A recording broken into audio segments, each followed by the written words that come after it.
اللہ تعالیٰ نے زمین کو بنایا کم و بیش 18,000 مخلوقات کے رہن سہن کے لیے، وقت گزارنے کے لیے زمین کو بچھایا، بغیر ستونوں کے آسمانوں کو کھڑا کیا۔ اللہ تعالیٰ نے ان 18,000 مخلوقات میں سے مردوں عورتوں کو حضرت انسان بنا کر بھیجا، اشرف المخلوقات میں سے پیدا کیا۔ حضرت سیدنا علی المرتضیٰ شیر خدا کرم اللہ وجہ الکریم آپ عورتوں کو واعظ و نصیحت فرما رہے تھے۔ فرماتے ہیں، اے عورتوں، دنیا میں 3 طرح کی عورتیں رہتی ہیں، دنیا میں 3 قسم کی عورتیں رہتی ہیں۔ پہلی وہ جو اللہ کو مانتی ہیں، دوسری وہ جو اللہ کی مانتی ہیں، تیسری وہ جن کی اللہ مانتا ہے۔ پہلی وہ جو اللہ کو مانتی، دوسری وہ جو اللہ کی مانتی ہیں، تیسری وہ جن کی اللہ مانتا ہے۔ آخر وہ کون سی عورتیں ہیں جو صرف اللہ کو تو مانتی ہیں، اللہ کی نہیں مانتی؟ یہ وہ عورتیں ہیں جنہوں نے اللہ سے جنگ کر رکھی۔ اللہ فرما رہا ہے نماز پڑھو، یہ عورتیں کہتی ہیں نہیں نہیں ہم نماز نہیں پڑھیں گے۔ اللہ فرماتا ہے قرآن پڑھو، قرآن نہیں پڑھیں گے۔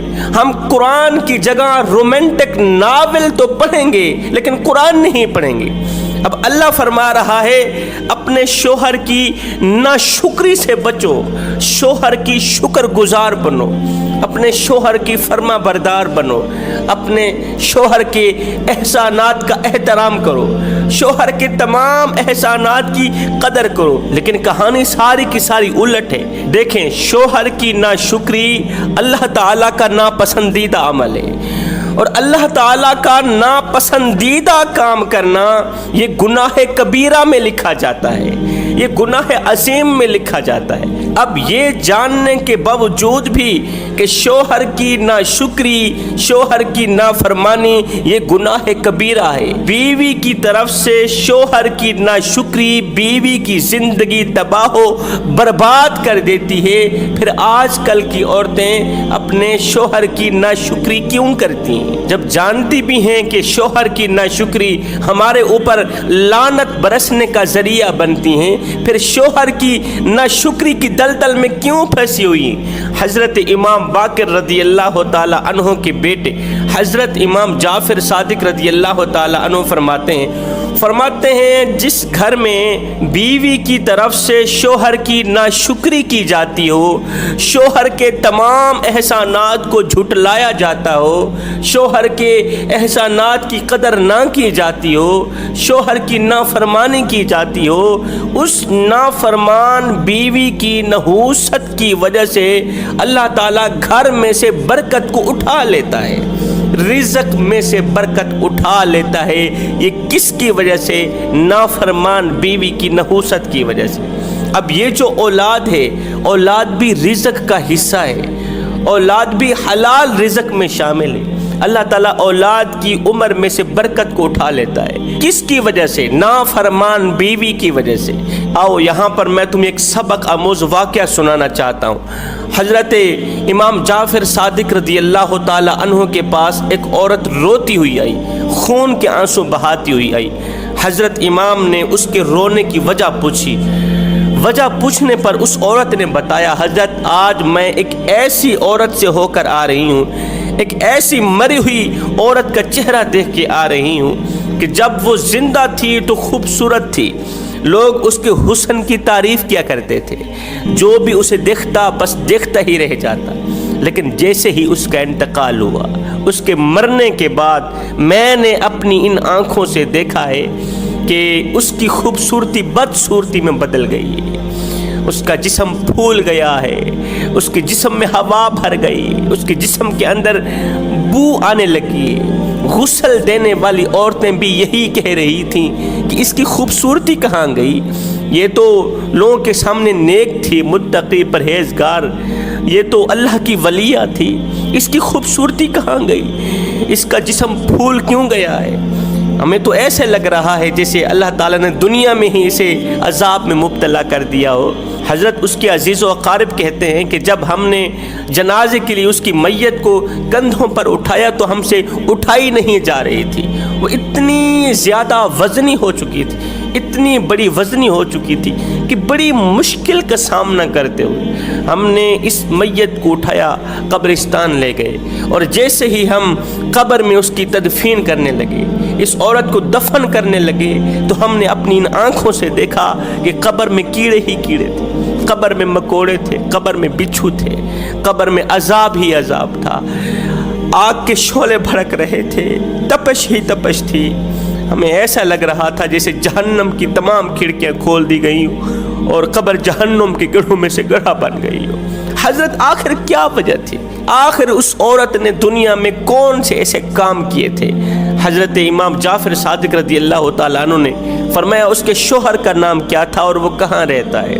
اس نے کہا اس کے شوہر کا نام فلاں تھا۔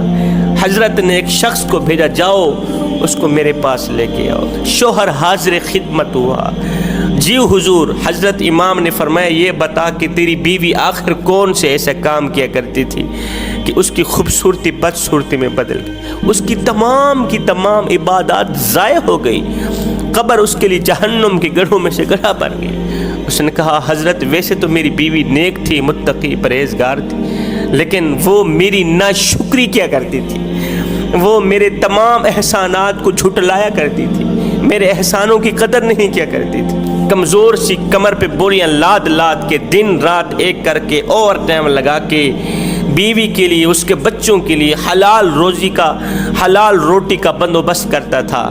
تھکا ہارا شام کو جب گھر میں آتا تھا تو آگے بجائے میرا استقبال کرنے کے دو چار باتیں سنا دیتی تھی، دو چار الٹی پھلٹی اس طرح کی باتیں سناتی کہ میری تھکاوٹ اور زیادہ بڑھ جاتی۔ اس کے وہ جملے مجھے اچھے نہیں لگتے تھے۔ کہتا ہے میں روتا تھا کہ میں اس کے لیے، اس کے بچوں کے پیٹ کے لیے کیا کچھ نہیں کر رہا، اور یہ ہے بجائے میرا استقبال کرنے کے الٹا مجھے تکلیف دیتی، الٹا الٹی پھلٹی سنا کے میری تھکاوٹ اور زیادہ بڑھا دیتی۔ حضرت امام نے فرمایا بس اس کا وہی جملہ جو تیری تھکاوٹ اور زیادہ بڑھا دیتا تھا، بس اسی ایک جملے نے اس کی تمام عبادات ضائع کر دی، اس کی تمام عبادات کو ختم کر دیا۔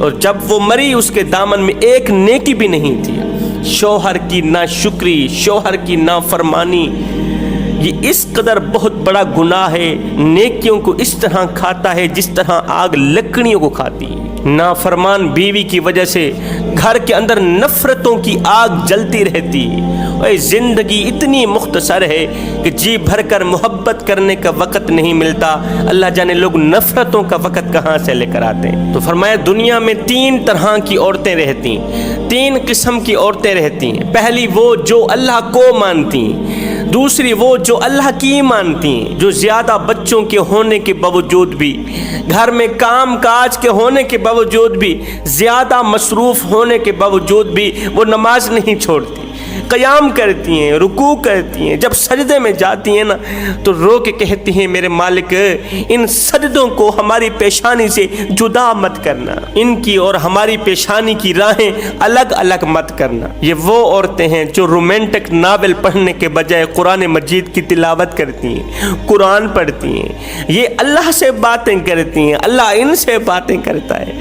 حضرت سیدنا علی المرتضیٰ شیر خدا کرم اللہ وجہ الکریم نے فرمایا جب میرا جی چاہتا ہے کہ میں اپنے رب سے بات کروں تو میں نماز پڑھنے لگ جاتا ہوں، اور جب میرا جی چاہتا ہے کہ میرا رب مجھ سے بات کرے تو میں قرآن اٹھاتا ہوں، پڑھنے لگ جاتا ہوں، پھر میں اپنے رب کی باتیں سنتا ہوں۔ پہلی وہ عورتیں جو اللہ کو مانتی ہیں، دوسری وہ عورتیں جو اللہ کو ماننے کے ساتھ ساتھ اللہ کی بھی مانتی ہیں، بس یہی وہ عورتیں ہیں جن کی اللہ مانتا ہے۔